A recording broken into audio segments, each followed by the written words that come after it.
네, 어제 인터넷을 보니까 검색어 순위에 서울의 한 대형 교회가 올라왔어요. 오늘 아침에 보니까 1위를 그 검색어를 차지하고 있습니다. 요즘 TV에서 대형 교회들이 이슈가 되고 또 연일 보도가 되고 있습니다. 좋은 면보다는 나쁜 면들이 이슈가 되어서 보도되고 있어요. 그래서 결국은 이 기독교 전체적인 영향을 미치고 있어요. 유교와 불교 사상이 지배적이었던 130년 전 이 조선 땅에 기독교가 처음 들어왔을 때는요, 처음에는 배척의 대상이었죠. 왜? 서양 문화가 들어온다고 생각했기 때문에. 그런데 이 기독교가 이 사회에 들어와서 사회를 변화시키고 또 지금의 대한민국이 되기까지 수많은 세월 동안에 참 좋은 영향을 많이 끼쳤어요.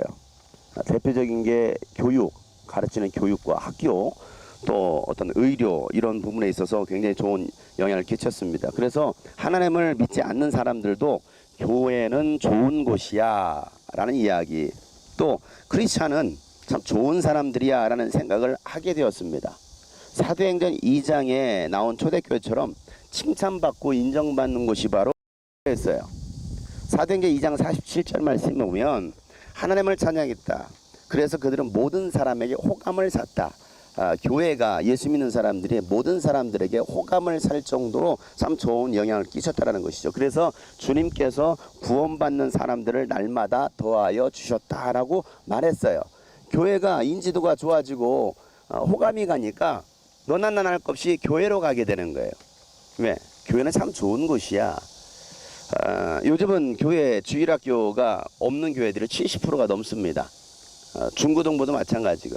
근데 적어도 90년대 이전, 뭐 60년대, 70년대, 80년대만 해도 교회가 참 좋았어요. 세상 문화보다도 교회 문화가 앞섰습니다. 교회 가면 새로운 것들을 배울 수 있었어요. 그래서 많은 어린이들, 청소년들이 교회로 몰려들었습니다. 그런데 요즘은 더 이상 교회로 몰려들지 않아요. 여러분, 요즘 교회는 어떻습니까? 기독교는 어떻습니까? 모든 사람들에게 호감이 가는 종교일까요? 아니면 비호감을 주는 종교일까요?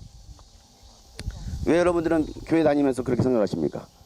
왜 비호감을 주는 종교가 기독교라고 생각해요? 불교, 기독교, 천주교 뭐 여러 종교가 있습니다. 기독교는요 이미 순위 밖으로 밀려난 지가 참 오래됐어요. 교회보다는 천주교를 더 좋아합니다. 교회보다는 불교를 더 좋아합니다. 여러분, 우리 교회는 어떤 교회일까요? 믿지 않는 사람들로부터, 주변 사람들로부터 호감을 사는 교회일까요? 아니면 비호감을 사는 교회일까요? 저와 여러분은 세상 사람들에게 눈에 어떤 사람으로 비춰질까요? 기독교 역사는요, 무명의 한 사람을 통해서 역사를 써왔어요. 무명의 한 사람, 무명의 아브라함을 부르신 하나님께서 그 이름을 창대하게 또 유명하게 해주시겠다고 약속하셨고 또 그대로 이루셨어요. 창세기 12장 2절 말씀에 보면 내가 너로 큰 민족이 되게 하고 너에게 복을 주어서 내가 크게 이름을 떨치게 하겠다. 너는 복의 근원이 될 것이다 라고 하나님 말씀하셨어요. 복의 근원 되게 하시겠다는 것이죠. 하나님은요 정말 무명이었던 그 아브라함을 통해서 하나님의 이름을 온 세상에 또 온 열방 가운데 나타내시려고 그를 부르셨고 또 그를 영적 아비로 또 지도자로 세우셨어요. 창세기 18장 19절에 보면 하나님께서 아브라함을 택하신 이유, 부르신 이유를 이렇게 설명하고 있죠. 내가 아브라함을 선택한 것은 그가 자식들과 자손들을 잘 가르쳐서 나에게 순종하게 하고 자녀들을 잘 양육해서 가르쳐서 하나님의 말씀에 하나님께 순종하게 하고 또 옳고 바른 일을 하도록 가르치라는 뜻에서 그를 택했다라고 말씀하셨어요. 그의 자손이 아브라함에게 배운 대로 하면 나는 아브라함에게 약속한 대로 다 이루어 주겠다라고 하나님 분명히 말씀하셨거든요. 무명의 아브라함을 부르셨던 하나님께서 무명의 다윗을 부르십니다. 그리고 그를 이스라엘의 위대한 왕으로 세우셨어요. 무명한 베드로를 제자로 부르셔서 사람을 낚는 어부 되게 하신 예수님께서 오늘도 무명한 자들을 부르십니다. 그 이유가 어디 있을까요? 오직 하나님만을 자랑하라는 것이죠. 하나님만을 찬양하라는 거예요. 이게 하나님의 역사인 거예요. 기독교 역사는요 무명한 그리스도인들이 써내려간 하나님의 역사입니다. 지난주 라오스 선교 또 태국 1일 청소년 집회가 있었는데요. 태국 집회는 라오스 선교 여행이 일주일간 있다라는 인터넷 글을 제가 인터넷에 올렸을 때 그 글을 보고 태국에 계신 선교사님께서 저한테 연락이 왔습니다. 태국 현지인 사역자들과 함께 그 라오스 선교 집회에 동참해도 되겠느냐는 그런 요청이었어요. 그런데 뭐 이 라오스 선교 여행은 공개적으로 집회할 수 있는 그런 여건이 안 되었기 때문에 참여하는 것이 어려울 것 같습니다. 집회가 없습니다 라고 얘기했더니, 그러면 혹시 라오스로 들어와서 라오스에서 태국으로 잠깐 넘어와서 태국 현지인들 사역자들과 함께 일일 기도회나 짧은 말씀을 전해 주실 수 있겠습니까? 라고 요청했어요. 그래서 제가 우리 팀 전체는 갈 수 없겠고 그러면 저만 태국으로 넘어갔다 오도록 하겠습니다 하고서 일정을 그렇게 잡았습니다. 그랬더니 그 선교사님이 어떻게 움직이기 시작했느냐면, 태국 현지에 있는 그 사역자들, 태국 목사님들, 사역자들에게 이야기를 하는 거예요. 제 얘기를 하면서 대한민국의 아주 청소년 사역에, 또 다음 세대 사역에 굉장히 열정이 있으신 한 목사님이 오십니다. 함께 일일 집회를 했으면 좋겠습니다 라는 의견을 내놨는데, 모두가 기대하면서 참 그러면 좋겠다 하고서 그들이 기도로 준비하고 집회가 진행되게 되었어요. 그 태국 현지에 있는 목사님은 그 집회를 위해서 우리 유스비언 집회 영상을 다운받아 가지고 자체 편집을 했어요. 편집을 하고 태국어로 홍보하기 시작했습니다. 언제 어디서 며칠에 이런 집회가 있습니다. 그래서 이제 거기가 우돈시라는 지역인데, 그 우돈 지역에서 그 우돈 전 지역에 홍보하면서 집회를 합니다 라고 얘기를 했습니다. 집회 장소를 얻었어요.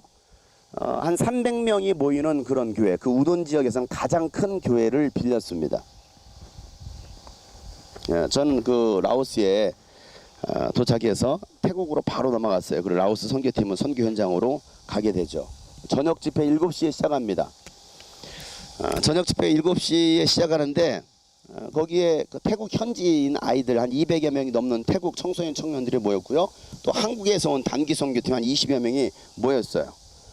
그리고 그 2시간 집회였거든요. 원래 계획된 게 7시부터 9시까지 집회였는데, 그 2시간 집회를 위해서 10시간이 넘는 거리에서 차 2대로 그 집회 장소까지 온 교회도 있었어요. 그 집회를 참여하겠다고. 집회 시작이 7시에 딱 됐습니다. 근데 집회를 레크레이션으로부터 시작을 하더라고요. 레크레이션만 한 20-30분을 한 것 같아요.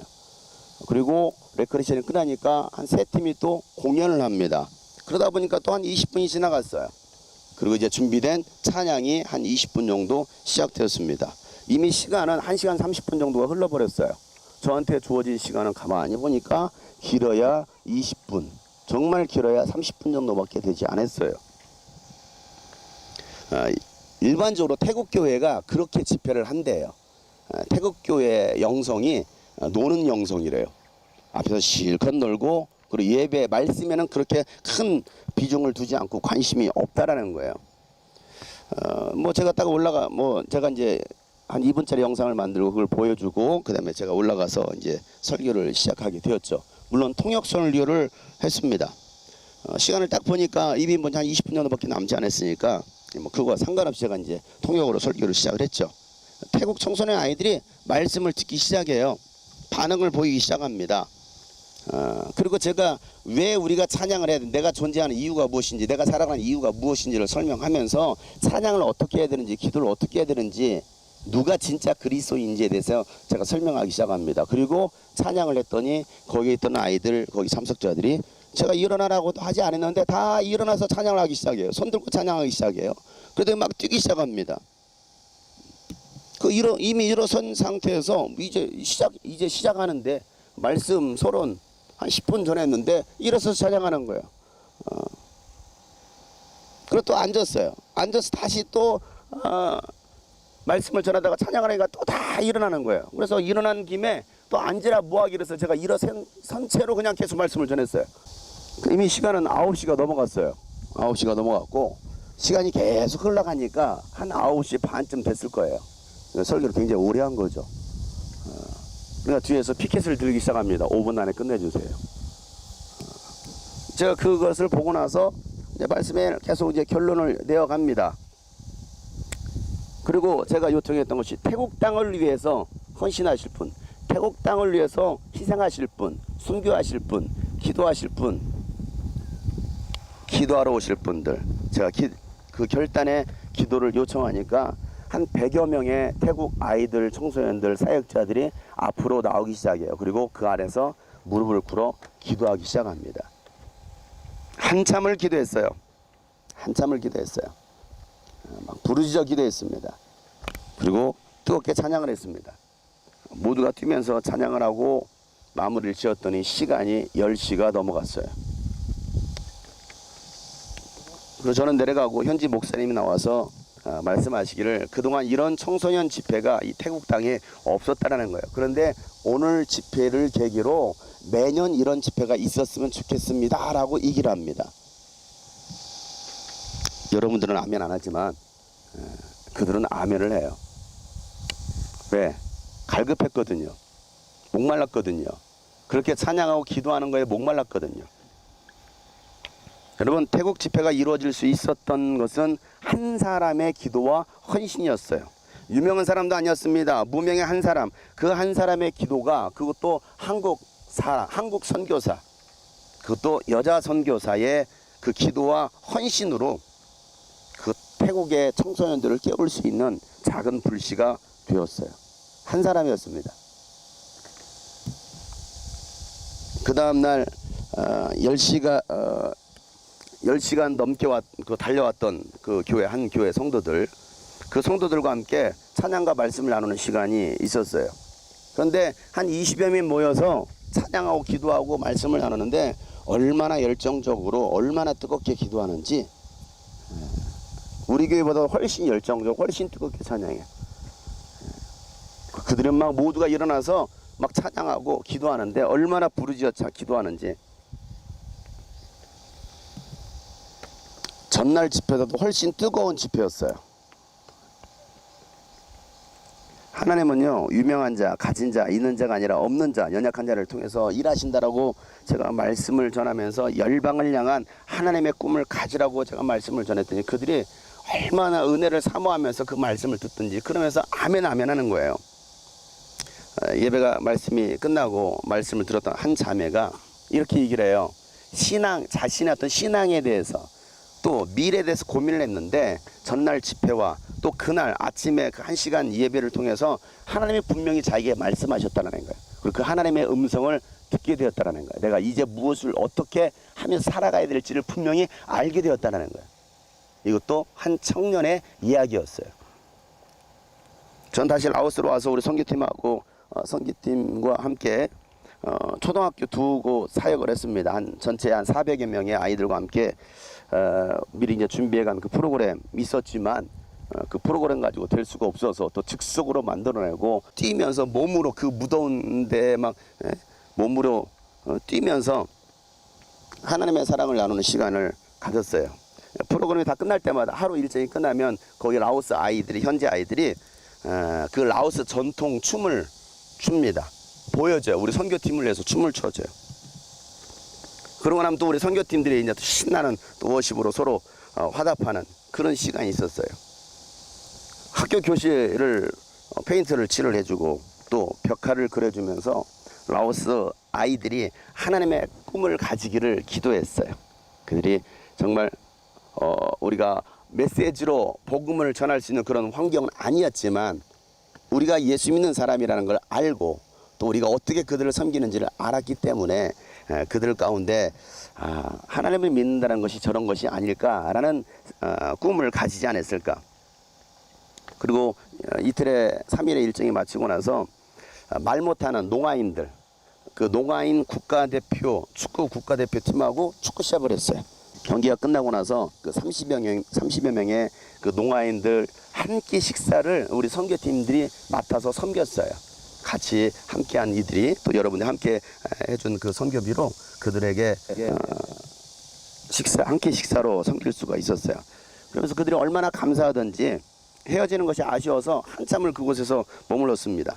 여러분, 이 모든 일들도 한 사람의 기도와 헌신과 사랑이 있었기 때문에 그게 가능했다는 사실이에요. 여러분, 5년 전 우리 교회 창립 5주년 예배 때 그 라오스에서 무명의 그리스도인으로 살아가겠느라고 고백했던 좋은 이웃 선교사님 부부 여러분 기억하실 겁니다.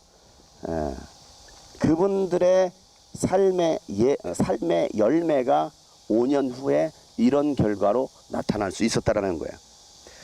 5일간의 그 라오스 일정을 마무리하는 날 그 마무리 예배를 했어요. 우리가 이제 공항으로 오기 전에 라오스 현지 스텝 27살 한 자매 이름이 뭐죠? 팽. 예. 팽이라는 자매가 27살이거든요. 우리 팀을 위해서 편지를 써왔어요. 편지를 써와서 편지를 읽어주는데 내용은 이거였습니다. 그들은 예수를 알지 못하는 믿지 않는 사람들이었습니다. 하나님이 어떠한 분인지를 몰랐던 사람들이에요. 그런데 그 선교사님 부부를 통해서 하나님의 사랑이 어떠한지 예수님이 어떠한지를 알게 되었고 또 우리와 함께 했던 그 3일간 4일간 그 우리 선교팀과 함께 지냈던 그 5일이 너무나 행복한 시간이었다는 거예요. 비록 짧은 시간이었음에도 불구하고 그냥 가족처럼 느껴졌다는 거예요.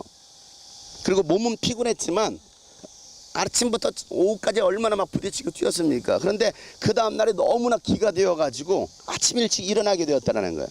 그리고 너무 감사하다고. 그리고 또다시 만날 날이 있기를 기대한다라는 내용이었어요. 그래서 얼마나 감사해야든지. 그리고 18살 우리 민지 나이지 그지? 18살에 또 한 자매가 있어요. 이 이름이 닛이라고 그래. 닛.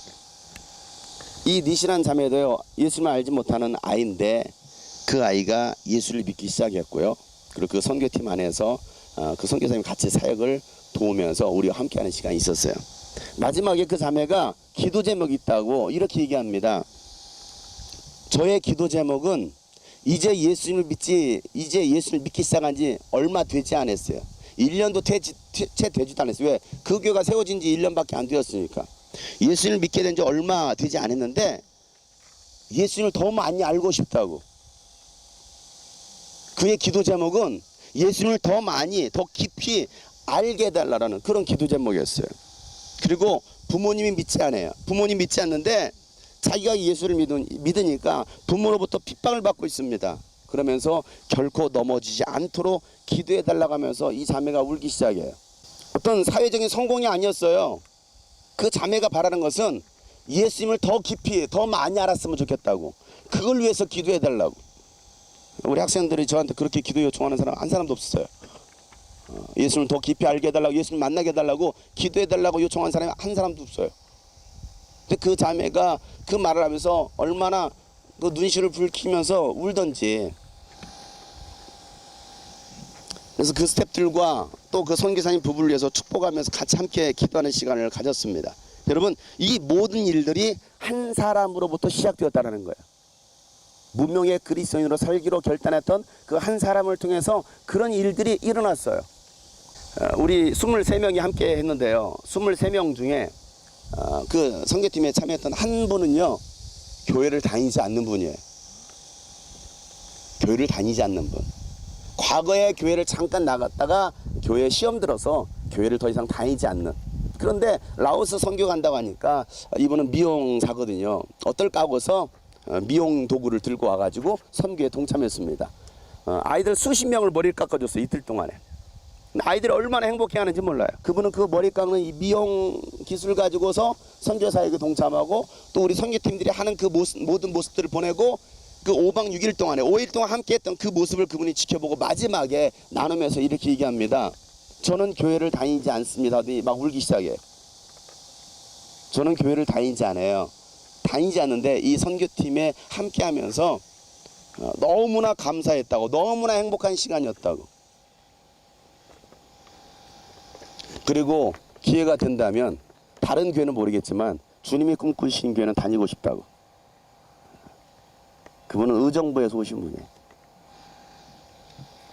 여러분, 경건은요, 교회 생활을 오래 했다고 그게 경건이 아니에요. 어떤 의식과 형식을 갖췄다고 그게 경건이 아니에요. 우리는 그런 것들이 경건이라고 생각합니다. 기독교 어떤 언어를 사용한다고 그 사람이 경건한 사람이 아닙니다.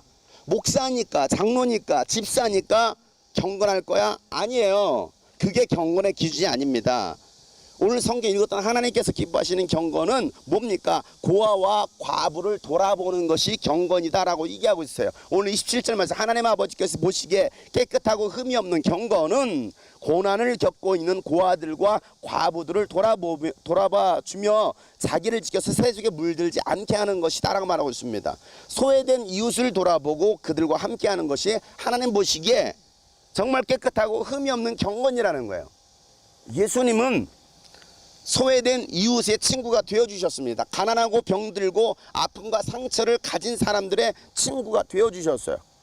마태복음 25장에 보면 34절부터 40절 말씀에 마지막 때에 누가 의인이고 누가 그 의인의 자리에 참여할 수 있는 사람이냐를 예수님 말씀하시면서 이렇게 말합니다. 그때 임금은 자기 오른쪽에 있는 사람들에게 말하기를 내 아버지께 복을 받은 사람들아 와서 창세로부터 너희를 위하여 준비한 이 나라를 차지하여라. 하나님은 우리를 위해서 하나님의 나라를 준비하고 있습니다. 그 나라를 누가 차지할 거냐? 너희는 내가 줄일 때 내게 먹을 것을 주었고 목마를 때 마실 것을 주었으며 나그네로 있을 때 영접하였고 헐벗었을 때 입을 것을 주었고 병들어 있을 때 돌보아 주었고 감옥에 갇혀 있을 때 찾아주었다 할 것이다. 그때 의인들은 그에게 대답하기를 주님 우리가 언제 주님께서 줄이신 것을 보고 잡수실 것을 드리고 목마르신 것을 보고 마실 것을 드리고 나그네 되신 것을 보고 영접하고 헐벗으신 것을 보고 입을 것을 드리고 언제 병드시거나 감옥에 갇히신 것을 보고 찾아갔습니까? 하고 말할 것이라는 거예요. 그때 임금 대신 하나님께서 말씀하시기를 내가 진정으로 너희가 말한다. 너희가 여기 내 형제 자매 가운데 지극히 보잘것없는 사람 그 하나에게 한 것이 곧 나에게 한 것이다 라고 말하고 있어요. 사람의 눈으로 볼 때는 지극히 보잘것없어요. 가난해요. 병들어요. 병들어 있습니다. 고아입니다. 과부입니다. 아니 그 라오스 땅 우리나라하고 비교하면 얼마나 여러분 가난한 나라입니까? 얼마나 어려운 나라입니까? 가서 본 사람들 알겠지만 그들이 공부하는 그 현장을 보세요. 우리나라 얼마나 에어컨이 뻥뻥해요? 거기는 에어컨이고 뭐고 아무 선풍기 하나 그 더운데 얼마나 뭐 학교가 건물이 뭐 예쁘게 지어졌습니까? 그런 것도 아니에요. 뻥 뚫려 있어요. 뻥 뚫려 있어. 그런 환경에서 그 아이들은 공부합니다. 꿈을 키워갑니다. 우리가 뭐 별거 준비한 것도 아닌데도 불구하고 그 아이들은 얼마나 그거에 행복해하는지. 사탕 하나에 행복해요. 니들 사탕 하나 주면 갖다 버리지. 뭐 이딴 걸 주고 그래 라고 말하잖아. 사탕을 귀하게 여기나요? 그들은 사탕 하나 받으려고 얼마나 막 눈이 초롱초롱해요. 그거 받으면서요 감사하다고 뭐라고 인사하지? 곱자이 해봐 원주민들. 그거 하나 받으면요 그 아이들은 곱자이 하면서 막 인사합니다. 그거 하나 받으면서. 니들은 뭐 먹을 거 줘도 그냥 하고 던지고 가잖아. 감사히 하지 않잖아. 그들은요 정말 아무것도 아닌 그거 하나에 감사합니다. 감사합니다. 감사합니다. 정말 감사해요. 경건이 뭡니까? 고아와 과부를 돌보아주는 것. 그리고 자기를 세속에 물들지 않게 하는 것이다 라고 말하고 있습니다. 세상 이치로 살아가는 사람들이 아니라 적당히 세상과 타협하고 적당히 즐길 것 즐기면서 살아가는 것이 아니라 모든 것들을 내려놓고 십자가 지고 따라가는 삶이 경건의 삶이다 라고 말하고 있는 거예요. 입술로만 떠들어대는 경건을 버리고 삶으로 살아가는 경건, 무명의 그리스도인으로 살아가는 경건의 삶이 있을 때 세상이 여러분을 보게 될 거예요. 저들이 도대체 누구길래? 그리고 말할 것입니다. 당신을 보면서 하나님을 보게 되었습니다. 당신은 정말 크리스찬입니다 라고 말하게 될 거예요. 그런 경건의 삶이 우리 가운데 있기를 소망합니다. 이제는 우리 구주 예수 그리스도의 은혜와 하나님 아버지의 놀랍고도 지극하신 사랑과 성령님의 감화 감동 교통 충만하심이 경건의 삶을 살기로 다시 한번 결단한 모든 하나님의 사람들 머리 위에 이제부터 영원토록 함께 하시기를 간절히 축복하며 기도하옵나이다. 아멘.